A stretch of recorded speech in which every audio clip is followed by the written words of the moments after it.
So, today we're going to tackle one of the biggest questions any leader, any founder, really anyone ever faces. What does it actually mean to build something that lasts? It's not about making something perfect or getting your name in the history books. It's about creating something that has a life of its own long after you've stepped away. And this quote? It gets right to the heart of Walt Disney's entire vision. When Disneyland opened back in 1955, it was a mess, a total disaster. Critics were calling it Walt's Folly. But see, Disney knew he wasn't just building an amusement park. He was building a system for imagination. And that system, well, that's the core of what we're talking about today. Okay, let's dive right in. This all brings up a really fundamental question. What is the real final product of any great founder? Is it the thing we can see and touch? Or is it something deeper? This right here is the whole secret. Walt Disney's true masterpiece wasn't the park. It was the culture and the process that could keep creating magic. And in the same way, Steve Jobs' greatest creation wasn't the iPhone. It was the company that could keep inventing the future without him. So how'd they pull it off? All right, so this leads us down our first path. The leaders who totally got it. They understood that their main job was to make themselves obsolete by building systems that were bigger than their own genius. And wow, when you put it like this, you really see the huge difference in mindset. Most leaders, right, they focus on finding a single person to take over.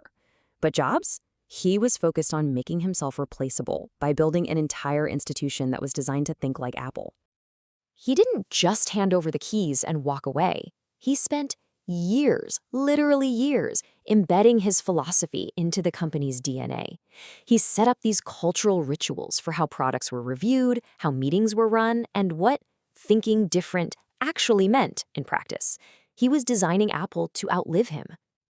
So what do we call this? Let's call it a legacy system. But here's the key. This isn't about software or code. It's a human system.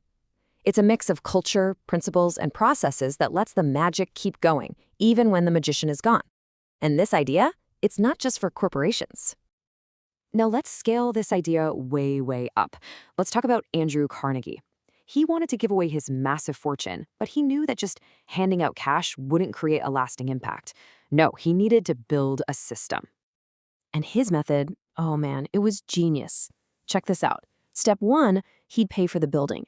But, and this is the important part, there was a catch. Step 2, the community had to provide the land. And step 3, the community had to legally promise to fund its upkeep forever. The result? It wasn't a handout. It was a partnership. It created local ownership. He built a self-sustaining system for knowledge that has been compounding its value for more than a century. But what happens when you don't build a system like that? Well, this second path shows us just how fast a legacy can completely fall apart when it's all built on people instead of principles. $105 million. That's what Cornelius Vanderbilt was worth when he died in 1877. That made him the richest man in America. He built this huge empire of railroads and shipping from nothing. But he failed to build a system to keep it going. Just look at how fast this all falls apart. Cornelius, the founder, builds the empire. His son, William, actually doubles it to an incredible $200 million. But then the focus shifts. By the third and fourth generations, that drive to build was totally gone, replaced by a desire to spend. They inherited the money, but they didn't inherit the wisdom. And you're not going to believe this? By 1973, not a single Vanderbilt was left among America's wealthy. Gone. Just gone. And the loss of legacy can be even more critical when we're talking about knowledge. Passing on wealth is hard, sure, but passing on deep institutional know-how, that's arguably even harder. And NASA, well, they learned this the hard way. So between 2011 and 2014, NASA faced a real crisis.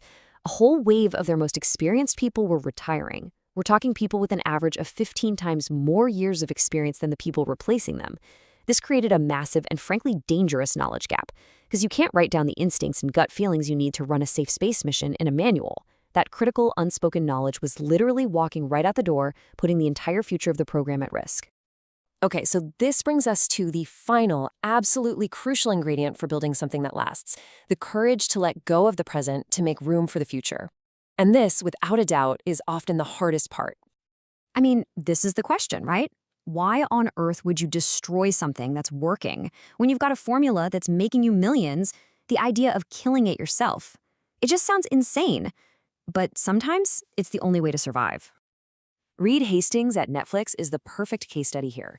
He built a cash cow with that DVD by mail business. It was perfect.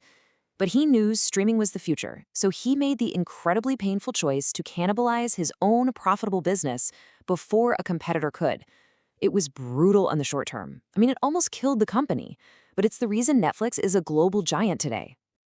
And this quote from Intel's Andy Grove just nails this mindset. For years, memory chips were Intel's entire identity. But when cheaper competitors started showing up, Grove knew the business was doomed. He had the courage to ask, what would an outsider do? And the answer was crystal clear. Get out. That agonizing decision is what allowed Intel to pivot and become the king of microprocessors.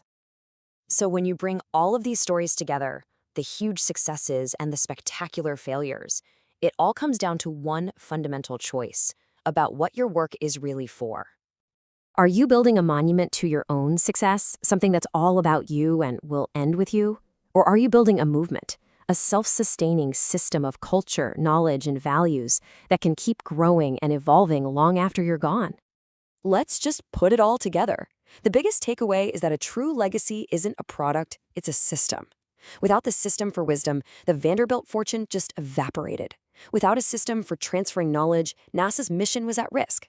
And without the courage to change the system, like Netflix and Intel showed us, even the most successful companies just won't make it. At the end of the day, the real test of anything you create isn't how perfect it is at the start or how famous you get. It's whether you've given it the life, the system, and the DNA to keep building, growing, and improving all on its own. The question isn't whether you'll be remembered, it's whether what you build will keep building itself.